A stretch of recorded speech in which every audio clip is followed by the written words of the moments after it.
दोस्तों, आज की कहानी है बहू हमारे घर में सब्जी नहीं बनेगी। दोस्तों, कहानी शुरू करने से पहले अगर आपने हमारे चैनल को सब्सक्राइब नहीं किया है तो सब्सक्राइब कर लीजिए ताकि आपके पास पहुंचे हर नया वीडियो।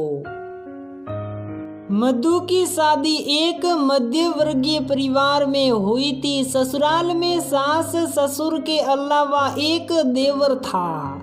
मधु घर की बड़ी बहू थी। शादी के एक हफ्ते बाद ही उसकी सास ने घर के कामकाज की सारी जिम्मेदारी उसे सौंपते हुए कहा, बहू मैंने बहुत साल घर का कामकाज कर लिया, अब तेरी बारी।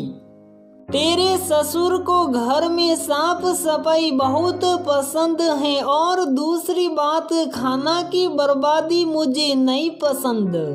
ऐसी छोटी छोटी बातों को ध्यान में रखकर ही घर बसाया जाता है। मधु अपने घर की इकलौती बेटी थी और काम काज का उसे इतना अनुभव ना था, फिर भी उसने ज्यादा सवाल जवाब ना कर सहमति में सिर हिला दिया। शाम को मधु ने अपनी सास से पूछा, मम्मी जी सब्जी क्या बनानी है? तो वह बोली, हमारे यहाँ शाम को सब्जी नहीं बनती, सुबह की जो सब्जी बची है वह घर के तीनों आदमियों के लिए है। फिर मम्मी जी हम रोटी किससे खाएंगे? अरे उनके खाने के बाद अगर बसी तो सब्जी ले लेना, नहीं तो चटनी से खा लेना। सुन मधु को बड़ा अजीब लगा। एक ही टाइम सब्जी बनती है और उसे दोनों टाइम ये लोग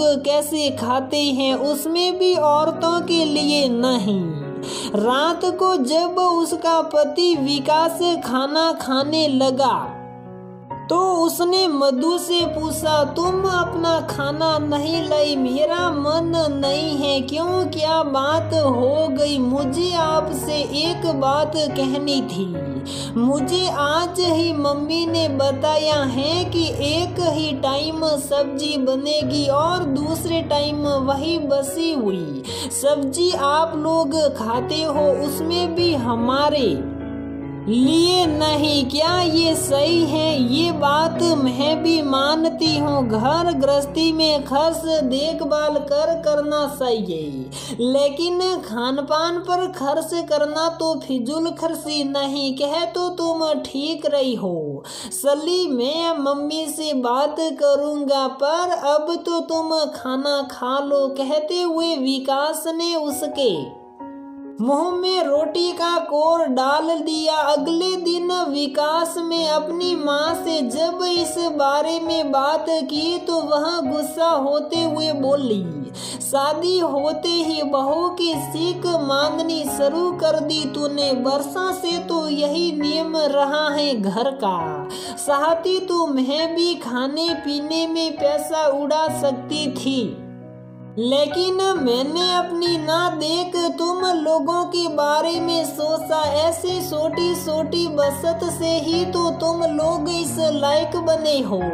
ये सब भूल आज तुम मुझे ही सीख दे रही हो। मम्मी पापा की छोटी सी कमाई में आपने हम दोनों भाइयों को कोई कमी महसूस ना होने दी। बहुत त्याग किया है आपने हमारे लिए, लेकिन अब तो घर में 3 लोग कमाते हैं, अब तो किसी चीज की कमी नहीं। तो ये पहले वाले नियमों की क्या जरूरत? नहीं, मेरे घर का नियम नहीं बदलेगा। अगर तुम्हें अपनी पत्नी का इतना ही ख्याल है तो तुम अपनी गृहस्थी अलग बसा सकते हो। उसे अपनी माँ से इस बात की उम्मीद ना थी। वह आगे कुछ ना बोला और अंदर चला गया। मधु ने भी कलेश से बचने के लिए इसे अपनी नियति मान लिया। उसकी सास हर छोटी बड़ी बात पर उसे बहुत टोका टाकी करती, लेकिन मधु उनका स्वभाव पहचान गई थी, इसलिए हर बात पर वहाँ सुपी लगा जाती। विकास को भी ये सब अच्छा ना लगता, लेकिन घर में शांति बनाए रखने के लिए सहकर भी वह मधु के लिए कुछ न कह पाता। मधु प्रेग्नेंट थी। डॉक्टर ने उसे फल सब्जियां खाने व दूध पीने के लिए कहा। डॉक्टर की सलाह मान उसकी सास ने उसके लिए दूध लगा दिया। मधु ने हमेशा भैंस का दूध पिया था। उसे थैली के दूध का स्वाद अच्छा नहीं लगता था। इस बारे में जब अपनी सास से कहा तो वह बोली, बहू इतने सोचले मत कर, मैं कहाँ से लाऊं तेरे लिए भैंस का दूध, जो है वही पी। इसी बीच मधु के देवर का रिश्ता भी तय हो गया और 1 महीने के अंदर शादी भी हो गई। प्रेग्नेंट होते हुए भी मधु ने शादी में बहुत काम किया। देवर ने लव मैरिज की थी और वह अपनी पत्नी का बहुत ध्यान रखता था। मधु की देवरानी काम काज तो कुछ न करती हैं, लेकिन मीठी मीठी बातों से और तोहफे ला लाकर हमेशा अपनी सास को खुश रखती। उसके आने के बाद तो घर में उसकी सास ने दोनों टाइम सब्जी बनवाना भी शुरू कर दिया था। तर्क ये दिया कि देवरानी नौकरी करती है तो पूरा दिन काम करने के बाद अच्छा नहीं लगता कि वह बासु सब्जी खाए।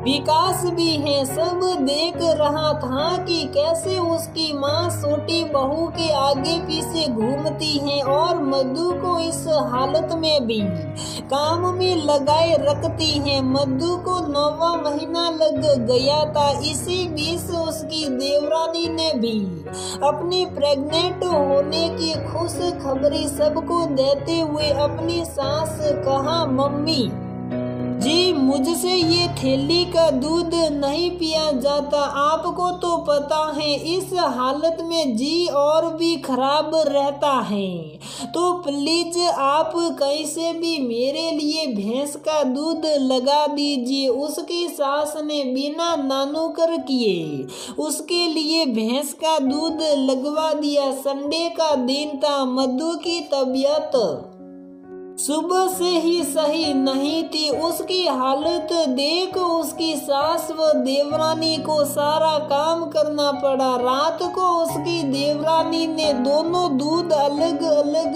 गर्म कर गिलास में डाले ही थे कि तभी उसका फोन आ गया। उसने अपनी सास से कहा, मम्मी जी जेठ जी को कहो दूध गर्म है, दीदी को दे देंगे। विकास ने रसोई से 1 गिलास दूध लाकर मधु को दे दिया। थोड़ी ही देर में उसकी सास कमरे में आई और बोली, विकास तू गलती से शीतल के दूध का गिलास ले आया है, मधु का दूध तो ये है, ला वह गिलास मुझे दे और ये तू ले। ये सुन मधु ने डरते हुए कहा, मम्मी जी वह दूध तो मैंने पी लिया, तुझे पीते हुए दूध का स्वाद पता नहीं चला कि ये दूध तेरा नहीं, अब वह क्या पिएगी। मम्मी तबीयत सही नहीं थी तो स्वाद का कुछ पता ही ना चला। सब समझती हूँ मैं, जानबूझकर किया है तूने ये सब, शुरू से ही तेरा जीभ पर कंट्रोल नहीं है। उनकी ये बात सुन मधु की आंखों में आंसू आ गए। विकास जो इतनी देर से सब कुछ सुन रहा था अपनी माँ से बोला, मम्मी बस कीजिए ये सब, अगर उसने एक दिन ये दूध पी लिया तो ऐसी क्या आफत आ गई। तू तो चुप ही कर, जो तू हर बात पर इसकी इतनी हिमायत लेता है, उसी से ये ज्यादा सिर पर सड़ गई है। मम्मी मैंने हिमायत ही तो नहीं ली इसकी कभी, हमेशा घरेलू मामलों को ये सोच अनदेखा करता रहा कि आप बड़ी हो, जो करोगी सही करोगी, लेकिन मैं गलत निकला। आपने हमेशा मधु के साथ पक्षपात किया है। इसके समय आपको सारे नियम याद रहे, लेकिन अपनी छोटी बहू के आते हैं सारे नियम आपने ताक पर रख दिए। क्यों? क्योंकि वह कमाती हैं और आपके लिए नित नए तोहफे लाती हैं, इसलिए ये बेचारी पूरा दिन इस हालत में भी घर के कामों में लगी रहती हैं। उसका कोई मोल नहीं, घर में कलेश ना हो, इसलिए जो आपने कहा इसने शुभ साप आपका मान रखने के लिए उसे मान लिया। मैं तो बहुत दिनों से घर में होने वाले इस भेदभाव को देख रहा था और आपसे बात भी करना चाहता था, लेकिन इसने ही मुझे रोका हुआ था। लेकिन अब मैं चुप नहीं रहूंगा। अभी तो आप अपनी दोनों बहुओं में भेदभाव करती हो, कल को बच्चे होंगे तो बच्चों में भी आप इसी तरह का भेदभाव करोगी, जिसे कोई भी माता पिता सहन नहीं कर सकता। इसलिए मैंने फैसला कर लिया है कि मधु की डिलीवरी के बाद हम अलग रहेंगे। जैसे कि आपने शुरू में कहा था। विकास के मुंह से ये सब सुन उसकी माँ स्पंद रह गई, उन्हें कोई जवाब नहीं सूझा। वह चुप साप कमरे से चली गई। मधु ने एक प्यारी सी बेटी को जन्म दिया। उसके जन्म के बाद जब विकास व मधु जाने लगे तो उसकी माँ व पिताजी ने उन्हें रोकने का बहुत कोशिश की, लेकिन विकास ने उन्हें समझाते हुए कहा, माँ हम सबकी बेहतरी के लिए हमारा अलग रहना है सही है। शायद दूर रहने से ही दिलों की दूरियां कुछ कम हो जाए और रिश्तों में फिर से अपनापन व प्यार लौट आए। तो दोस्तों हमारी ये कहानी यहीं पर समाप्त होती है। अगर आपको हमारी ये कहानी पसंद आती है तो प्लीज वीडियो को लाइक करें, शेयर करें और हमारे चैनल को सब्सक्राइब जरूर करें।